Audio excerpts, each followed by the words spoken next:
되돌아보고 기억해야 할 것, 되돌아보고 기억해야 할 것이라는 제목으로 하나님의 말씀을 전하도록 하겠습니다. 오늘 본문은 우리 출애굽기의 마지막 부분입니다. 출애굽기의 가장 끝에 나와 있는 그 말씀인데요. 진정한 출애굽의 그 완성이 무엇인지를 오늘 본문의 말씀이 여러 가지 모양으로 저희들에게 이야기해 주고 있습니다. 뿐만 아니라 이제 출애굽기가 끝나고 나면 이제 민수기로 광야를 걸어서 가나안 땅까지 가야 되는데, 그때 흔들리지 아니하고 혹 흔들렸다면 무엇을 다시 한번 점검해 봐야 될지 알 수 있는 말씀이 오늘 본문의 말씀입니다. 출애굽이라는 그런 말은 우리 영어에서는 엑소도스라고 하는데, 그리스 헬라어 엑소도스에서 나온 말인데요. 그리스 단어인 이 엑소도스는 밖으로라는 그런 말의 엑소와 그 다음에 길이라는 호도스라는 말이 합쳐져서 엑소도스가 된 겁니다. 이것을 좀 더 풀이하자면 밖으로 열려진 새로운 길이라는 그런 의미가 있습니다. 다시 말해서 출애굽기가 끝나고 나면 새로운 길이 열려서 그 길을 따라서 하나님 나라에까지, 약속의 땅까지 가도록 마무리해 준 책이 바로 이 출애굽기입니다. 출애굽 이후에 광야 여정을 기록한 것이 민수기인데, 이 민수기는 대략 한 38년간, 39년간 한 이 정도 되는 그 기간에 대한 기록이 그 민수기입니다. 출애굽기의 말씀이 이렇게 끝나고 나서 민수기라는 그 성경으로 넘어갔을 때 불행하게도 이 민수기 안에는 이스라엘 백성들이 방황하는 그런 모습들을 보게 됩니다. 곧바로 직진을 하거나 혹은 가장 빠른 길로 약속의 땅으로 간 것이 아니라 38년 동안 끊임없이 이 광야에서 되돌아보고 또 여기저기로 방황하고 혼돈의 그런 모습들이 이 민수기에 기록되어져 있습니다. 그렇기 때문에 반드시 되돌아보고 꼭 기억해야 될 것이 무엇인지 다시 한번 점검해 볼 수 있는 그 부분이 바로 오늘 여러분들이 읽은 이 출애굽기의 마지막 부분의 그 본문입니다. 오늘 말씀은 38년이라는 시간을 되돌아보고 교회가 추구해야 될 공동체 모습이 무엇인지 우리 말씀에서 한 3가지 정도 질문을 통해서 얻어보려고 합니다. 첫 번째로는 하나님의 말씀대로 순종하고 있는가? 저희 교회가 38년이라는 시간을 이렇게 쭉 달려왔는데, 혹은 여러분들도 이제 신앙의 연령들이 다르시겠지만 하나님께서 여러분 말씀해 주시고 그 말씀에 순종하며 살았는지 오늘 다시 한번 점검해 봐야 한다는 것입니다. 출애굽기의 뒷부분인 36장에 39장까지는 이런 말씀들이 자주 등장합니다. 모세에게 명령하신 대로. 이 36장부터는 이 성막을 어떻게 이렇게 세우는지 실제적으로 그것들을 만들었고요. 그리고 이제 39장 정도 가면 제사장들을 어떻게 또 세워야 될지 성막과 제사장에 관한 이야기들인데, 39장만 하더라도 이렇게 말씀이 1절, 5절, 7절, 21절, 26절, 29절, 31절, 32절, 42절에 이렇게 말씀이 마무리되어집니다. 여호와께서 모세에게 명령하신 대로, 여호와께서 모세에게 명령하신 대로, 여호와께서 모세에게 명령하신 대로 성막에 들어갈 모든 기구들을 그렇게 만들었다는 것입니다. 이것이 출애굽기 39장까지의 이야기입니다. 그리고 출애굽기 40장은 이제 그렇게 만들었던 성물들을 하나하나씩 조립을 하고 자리에 배치함으로 이 출애굽기가 마무리되어지고, 그리고 오늘 본문으로 이 말씀이 이어집니다. 출애굽기 40장도 보면 성막을 먼저 조립하여서 완성을 합니다. 우리식으로 하자면 교회를 먼저 완성을 하고, 그 다음 그 교회 안에 지성소에 법궤를 놓고, 그리고 이 성소 안에는 떡상, 등잔대, 금양단을 놓습니다. 그리고 저 밖에 문을 나가면 저희 교회로 얘기하자면 잔디밭에 있는 그 안뜰에는 번제단과 물두멍을 둡니다. 그리고 밖으로 울타리를 쳐서 울타리를 치고 바깥 출입문을 만들므로 이 성막은 광야에서 완성이 됩니다. 그의 말씀이 계속해서 40장에도 이렇게 이어집니다. 여호와께서 모세에게 명령하신 대로. 19절, 21절, 23절, 25절, 27절, 29절. 예를 들면 32절 말씀도 보면 그들이 회막에 들어갈 때와 제단에 가까이 나갈 때에 씻었으니 여호와께서 모세에게 명령하신 대로 되니라. 그러니까 이제 출애굽을 해가지고 대략 이때가 이제 1년 정도 되었을 때거든요. 근데 그때 하나님이 말씀해 주시고, 출애굽기에서는 율법을 말씀해 주시고, 그 다음에 이 성막을 만들어라 하는 내용이 큰 주된 그 내용인데, 그 성막을 만들 때도 그렇게 만들었고, 그리고 배치하는 것도 그렇게 배치했는데 가장 중요한 의미가 있는 문장이 바로 이것입니다. 여호와께서 모세에게 말씀하신 대로. 이 성막을 모세에게 말씀해 주신 대로 크기, 모양, 재질, 그리고 위치까지도 모든 것들을 말씀하신 대로 초대에 출애굽했을 당시에 이스라엘 백성들이 그렇게 행하고 있는 것을 보게 됩니다.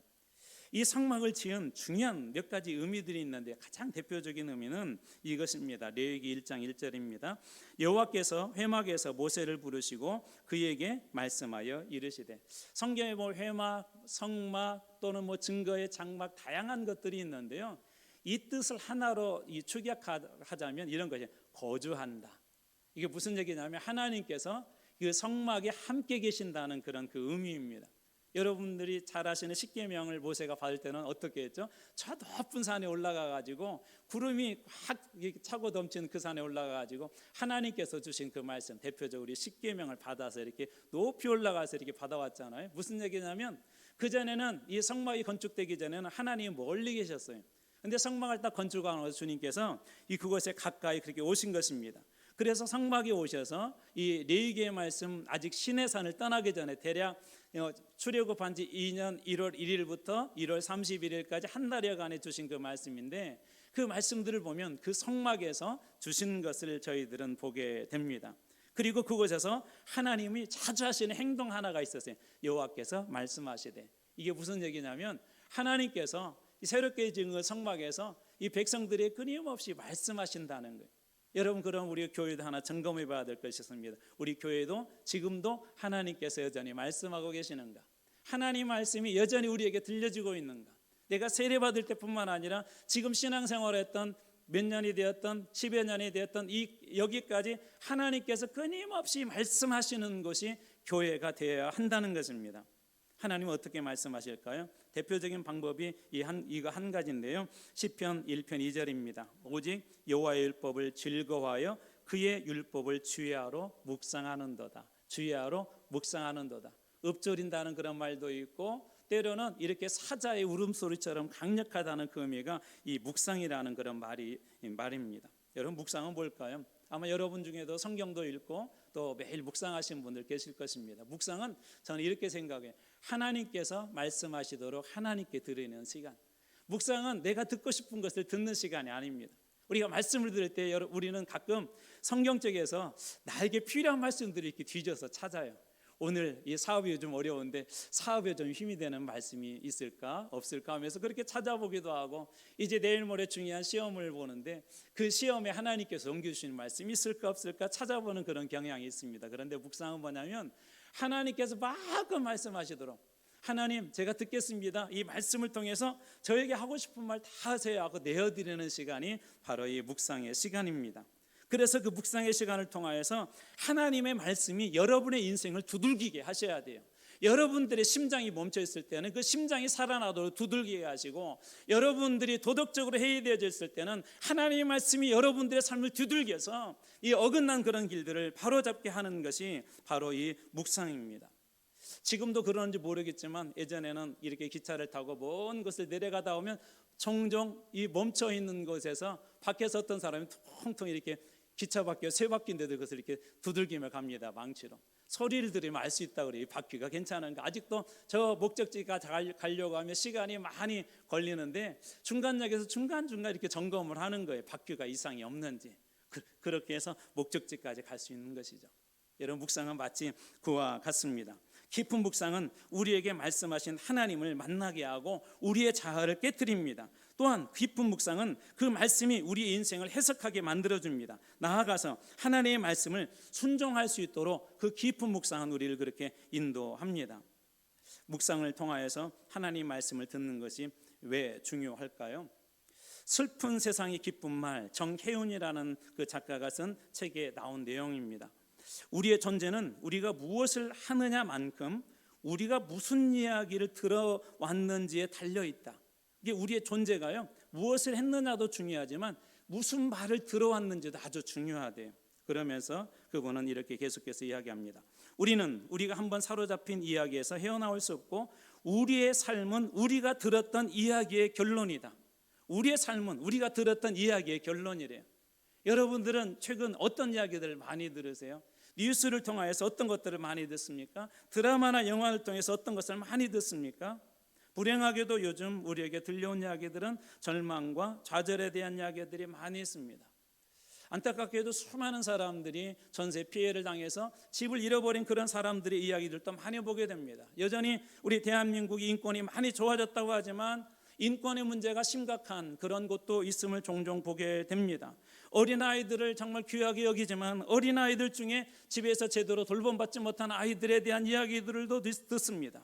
그러는가 하면 이 땅에 우리 젊은 친구들이 꿈이 많고 가장 활짝 피어야 될 그 나이에서 방황하고 있고 심지어 집에서 은둔하고 있는 그런 젊은이들이 많다는 우울한 이야기들도 많이 듣습니다.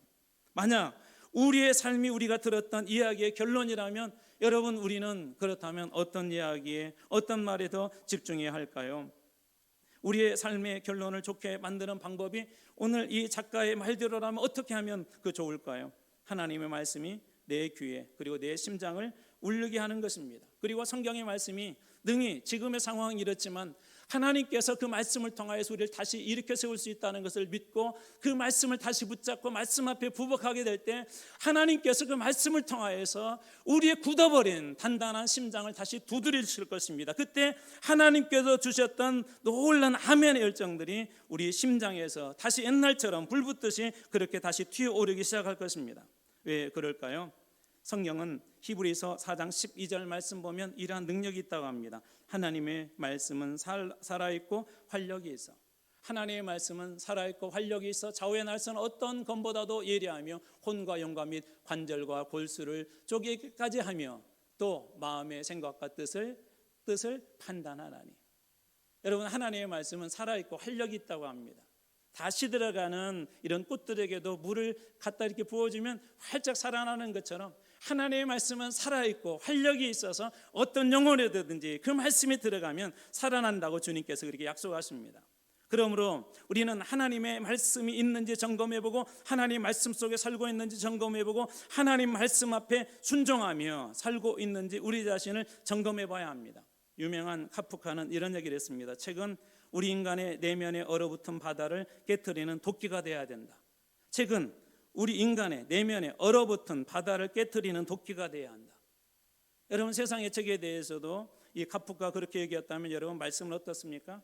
말씀이 여러분들 가운데 들어올 때, 살아계신 하나님의 말씀이 여러분 귀에 들려올 때, 하나님의 말씀이 여러분의 눈 속에 들어올 때 냉랭한 심장과 얼어붙어버린 기도의 불이 여러분 다시 살아나야 되지 않겠습니까? 여러분, 책 한 권도 인간의 내면에 얼어붙은 바다를 깨트리는 도끼가 되어서 인간의 얼어붙었던 그 심정들이 깨어지고 다시 회복되어지게 할 수 있다면 살아있는 하나님의 말씀은 그보다도 훨씬 더 여러분 능력 있지 않겠습니까? 우리 기독교 변증가이면서도 작가인 C.S. 루이스도 비슷한 얘기를 합니다. 독서란 자아를 죽이는 자객을 만나는 것 같다. 자아를 죽이는 자객을 만나는 것 같다.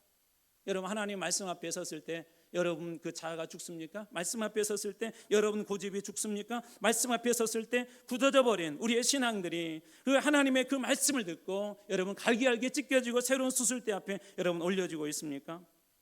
저는 여러분들의 그 삶에도 이 하나님의 말씀이 여전히 오늘도 들려오기를 축복합니다. 하나님께서 여전히 여러분들의 삶에게 말씀해 주시고 하나님 앞에 그렇게 되어지기를 여러분 축복합니다.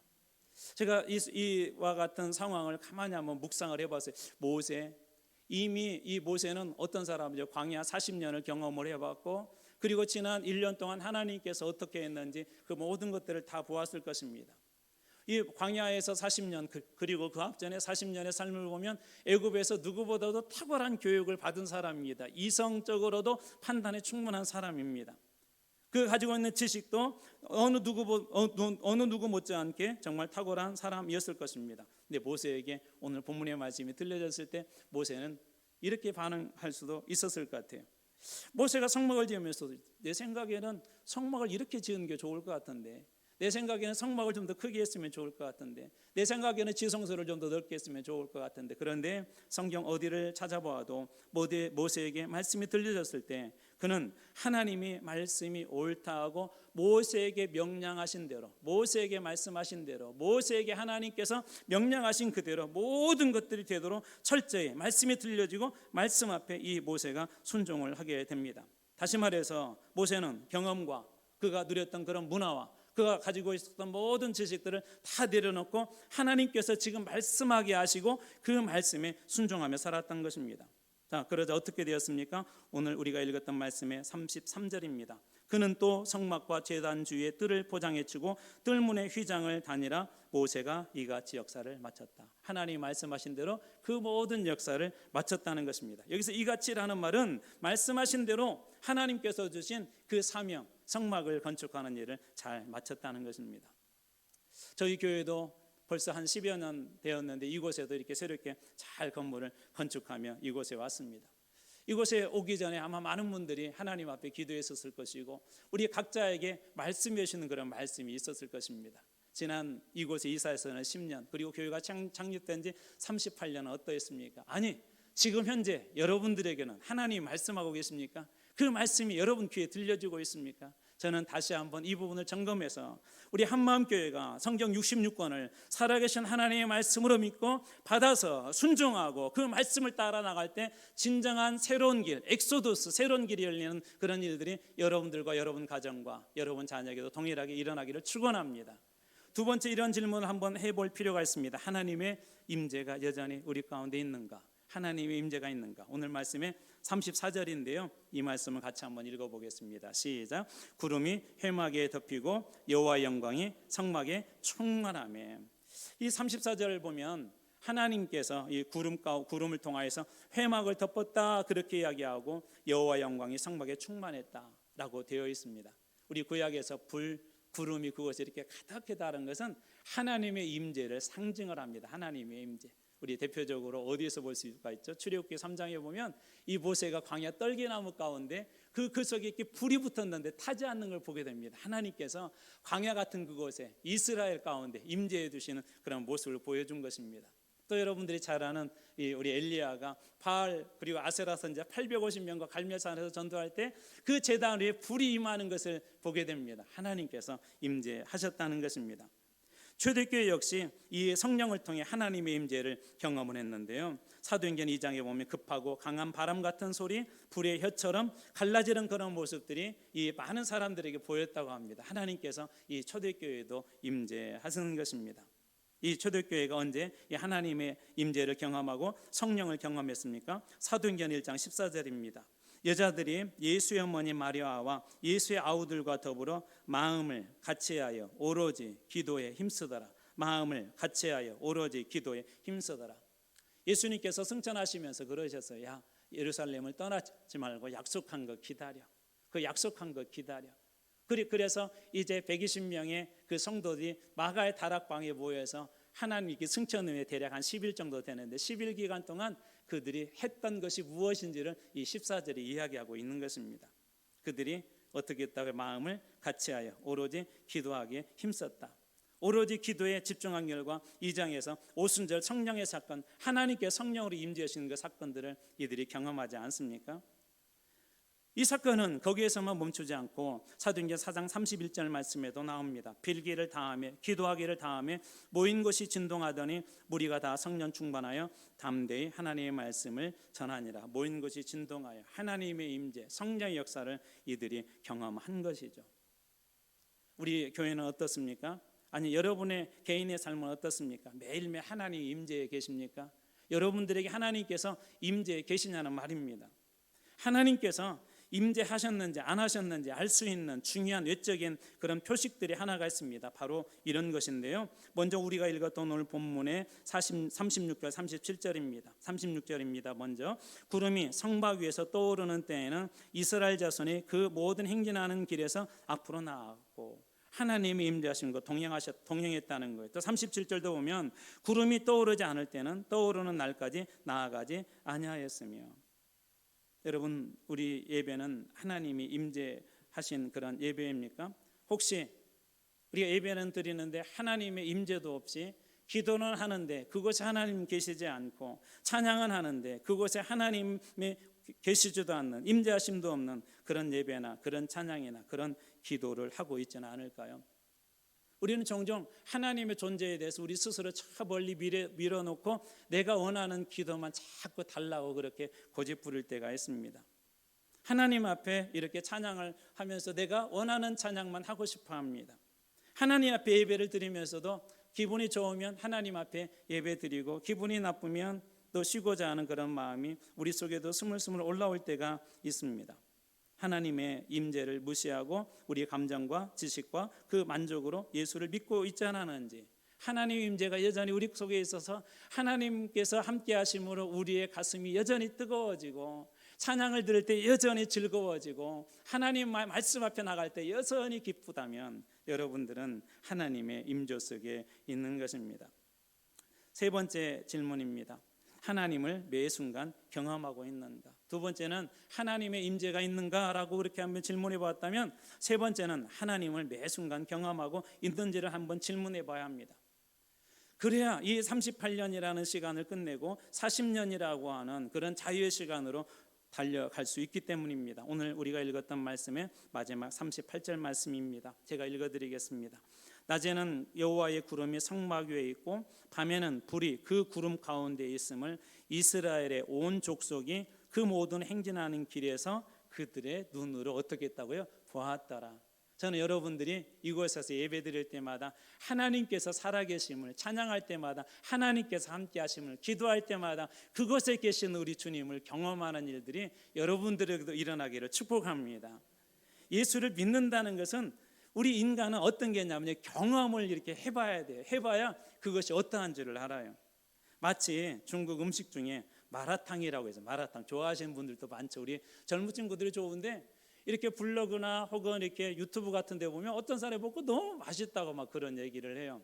그러면 우리의 지식 속에 이렇게 들어와요. 어떻게 들어오냐? 아, 마라탕이라는 것은 맛있나 보다. 그냥 거기서 끝나는 것입니다. 지식은 거기서 끝나. 그런데 어느 날 친구가 정말 잘하는 집이 있다고 이렇게 데리고 가서 같이 그 음식을 먹었을 때 그 이상하면서도 독특하면서도 이상하게 이 세상에서 거부할 수 없는 그런 맛이 느껴지고 경험되어지게 되면 그 사람은 그 이후로부터 이 마라탕의 팬이 됩니다. 그냥 단순히 지식으로 사람들이 맛있대 가지고는 안 된다는 거예요. 그런 의미에서 볼 때 여러분 하나님을 매 순간 경험하셔야 됩니다. 교회는 놀고 친교하는 그런 곳이 되어서는 안 됩니다. 물론 그러한 프로그램들도 있어야 됩니다. 우리 잠시 동안 서로 성도들끼리 이런저런 얘기, 세상적인 얘기도 하고 자녀들 이야기도 하고 그런 친교도 필요합니다. 그러나 이게 놀고 친교하는 것은 세상이 더 잘합니다. 세상에 나가면 훨씬 더 재미있습니다. 주일날 이 시간에 1시간 예배 드리는 것보다도 밖으로 나가면 정말 재미있는 일들 너무나도 많이 있습니다. 그런데 이 교회만 가지고 있는 독특한 하나님이 주신 은혜들이 있어요. 교회에서만 누릴 수 있는 것, 세상 어느 곳에서도 줄 수 없는 것. 예를 들자면 여러분들은 그 기도의 맛을 아십니까? 기도의 맛. 기도의 맛이 어떤 맛이에요?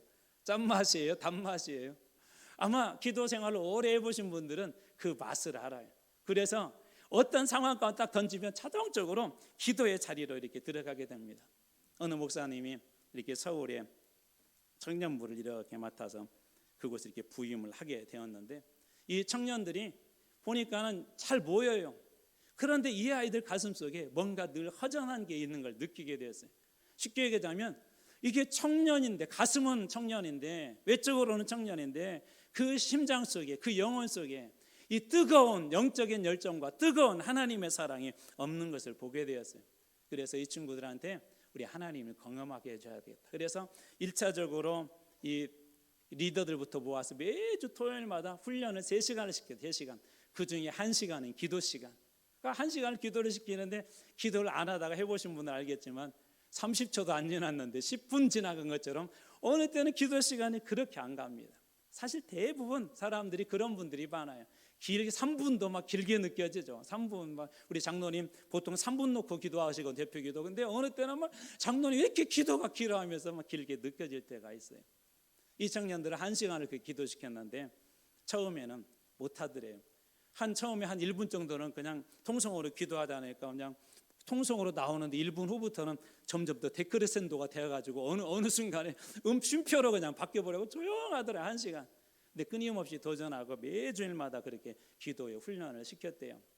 근데 나중에 이 청년들이 입이 열리기 시작했어요. 가슴이 열리기 시작했어요. 여러분 이 기도의 맛을 어디서 느낄 수 있겠습니까? 기도가 주는 그런 영적인 놀라운 축복을 여러분은 어디서 느낄 수 있겠습니까? 저는 우리 교회 안에도 이러한 영적인 경험들이 많이 일어나기를 축복합니다.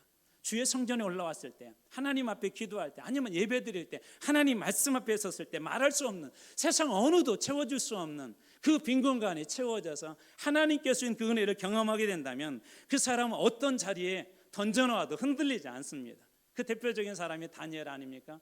다니엘이 어디에 던져졌죠? 사자굴에 던져졌는데요, 성경 말씀 보니까 그 사자굴에서 편히 잤대요. 편히. 그런다고 일부러 막 사자굴에 혼자 던져질 필요는 없습니다. 여러분, 그런 속에 던져졌는데 어떻게 편히 자요? 오래전에 제가 이제 중고등부 학생이었을 때 시골에 내과를 이렇게 수련을 한번 간 적이 있었어요.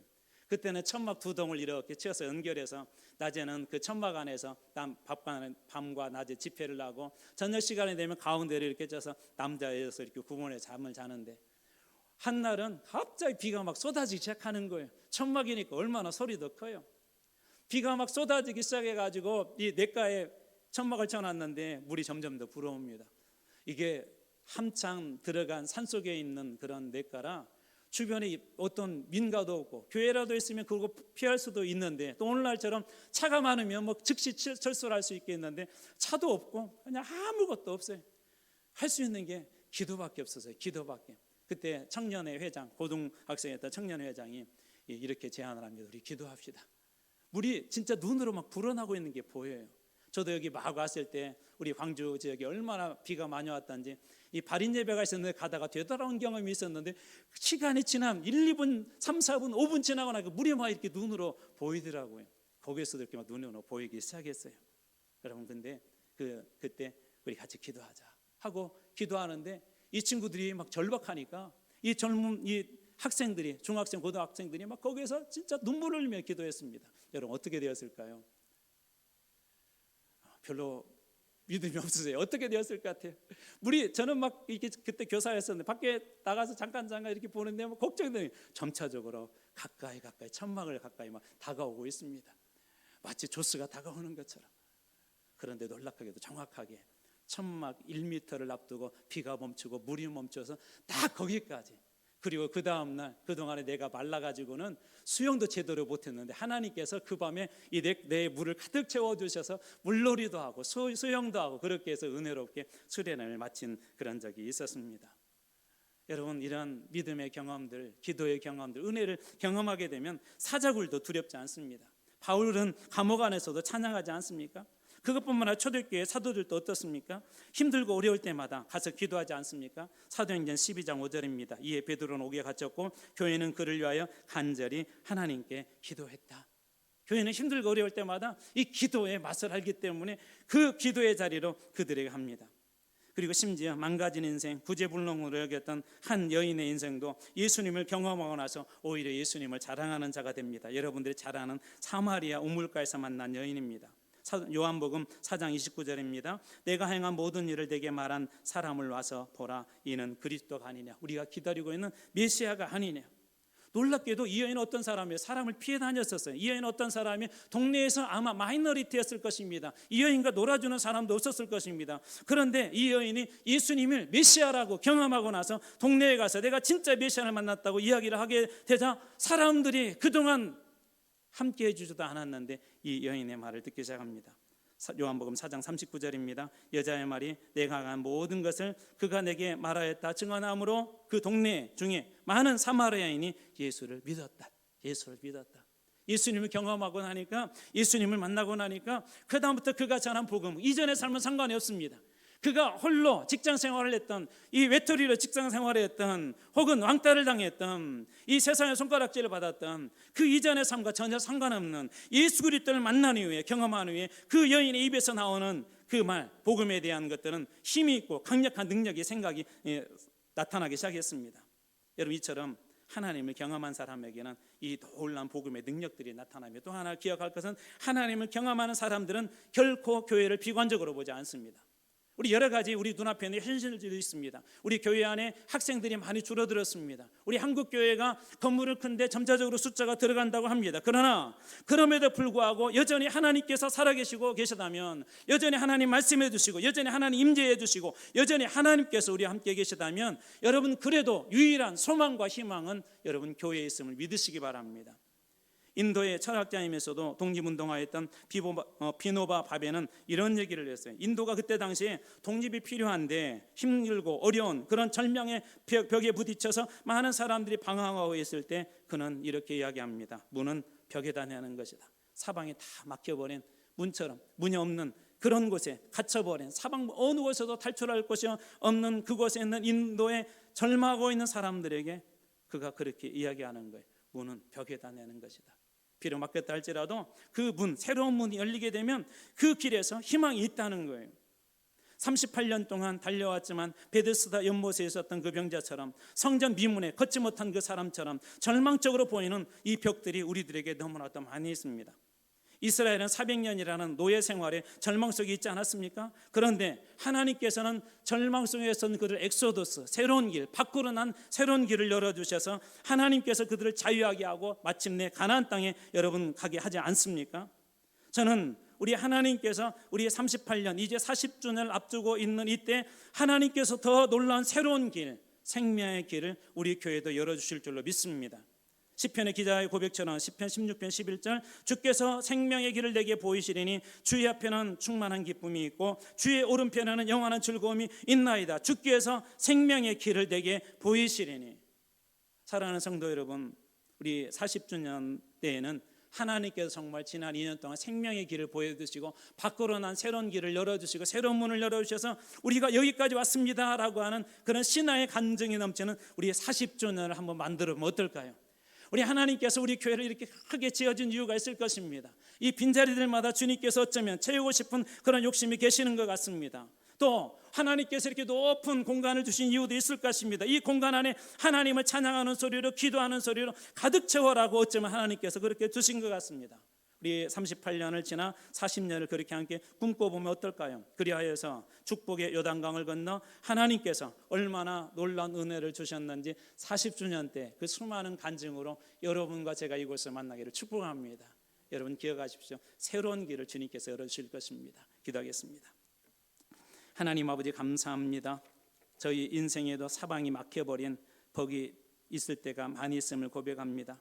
지난 38년 교회가 여기까지 걸어온 것 감사하지만 그럼에도 여전히 저희들 앞에 부흥을 가로막고 있는 벽들이 있음을 고백합니다. 주님, 절망의 400년을 끊어버리고 엑소도스, 새로운 길, 밖으로 난 길, 자유의 길을 열어주신 것처럼 하나님, 저희들에게도 오늘 이곳에 오셔서 주님께서 과거에 우리의 삶을 되돌아보게 하시고 새로운 길을 열어주셨음을 기억하게 해주셔서